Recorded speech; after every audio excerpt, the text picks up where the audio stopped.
guys, it's your girl from Renee's Garden, and I'm out here today after this horrible rain storm that we had last night to come out and check how my garden is doing. And so far, so good. But I wanted to give a big old shout out to SC Happily for tagging me and giving me a good shout out in her video that she did with her husband Marcus. And so I am here to try to help you with your couple of problems that you had. Well, I saw that Marcus had to pull out his plant and he's going to transplant it into that 5-gallon bucket. Well, this is the trick that I think will help that his tomato plant grow big and strong and give you guys a good harvest of tomatoes. I got this trick from another YouTuber named Roots and Refuge. She says she's been doing this trick for forever, and it seems like her tomatoes do a great job. So I'm going to show you my trick to make your tomatoes look just as good as hers. So Marcus, this is your time to shine, since I know you are a first-time gardener. So this trick has worked for me, so let me show you exactly what you need to do. First of all, let me bring you down so you can see exactly what I'm doing. First thing you need to do is you need to dig a hole to where you're going to plant your tomato plant, the size of the tomato. Once you get that size of a hole made, and you see the hole that I made right here, let me see if I can bring it down a little bit more. This hole that I made for my size tomato I'm going to plant here. Now here is the secret weapon. Once you have your hole dug to the depth that you need, you're going to take egg. And you say an egg, Renee? Yep. I said the same thing when I saw her take. She brought a whole carton of eggs because she said she had 12 tomato plants she had to plant. So she said she was going to put one whole egg in each one of them holes. So she took one whole egg, she placed it in the hole, and then she took her trowel or her shovel that she was using, and she took it and she cracked it. She only cracked it enough to where all the yolk would spill out a little bit, because you know your tomato plants need a lot of calcium. So she said that this is a good source of calcium.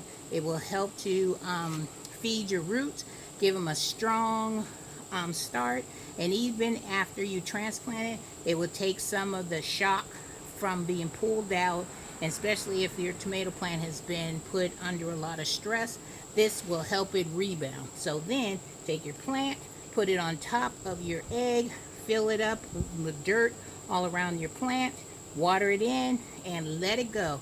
You see by my plant right here, let me show you. This tomato plant right here is the one that I use with the egg is at the bottom. I don't know if it's has broken down or whatever, but the results of putting an egg in the hole has done wonders for me, and I'm a believer. So go ahead and give that a try and see if that works for you.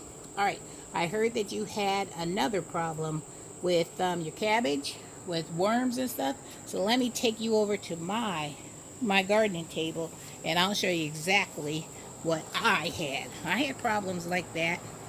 So let me show you exactly what I have been dealing with. All right, do you see this plant right here? This is my Brussels sprout plant. It has some of the same issues that you were fighting, Marcus.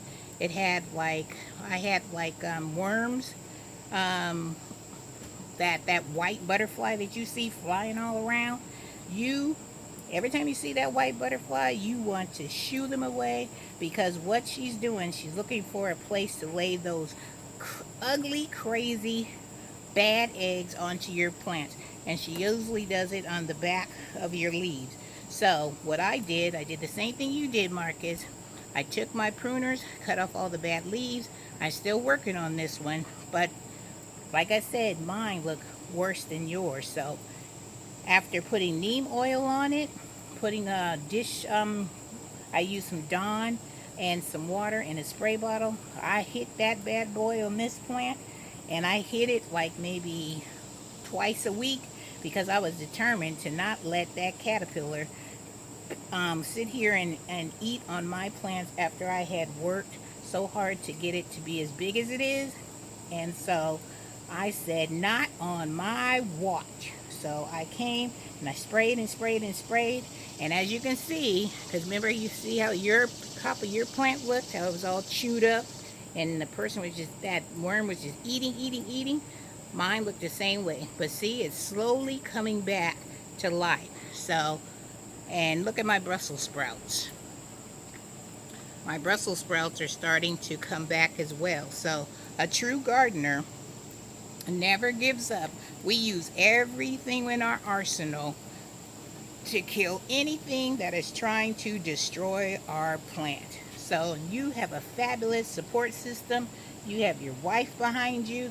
She's encouraging you. And between the two of you, I know that you are going to do just fine. So don't give up, Marcus. You keep doing what you're doing, and you're going to be a successful gardener just like we are. Because, hey, I didn't know all the stuff that I knew. I had to learn. I talked to people. I read books. But, and then you get, you're happy, and you're so, I don't know, you're just so overjoyed because you grew this yourself, and you know this plant is going to feed your family. It's healthier than the ones that you get in the store. So kudos to you and your wife. Don't give up. You keep doing what you're doing, and let me know. Keep me updated on how your plants and stuff is doing. Let me raise you up a little bit so you'll be able to see me talking to you a little bit. But yeah, so don't give up. Keep doing what you're doing. And this is Renee's Garden saying, you got this in the bag. I got faith in you. If you need me, you know where to find me. Just holler at me, and I am there to help you through any other problems. Because you know, if I come up with any problems, I'm coming straight to you. So, way to go, SC, Happily, and Marcus. Keep doing what you're doing, and I'm so proud of you both. All right, guys, have a wonderful day, and I'll talk to you later. Take care.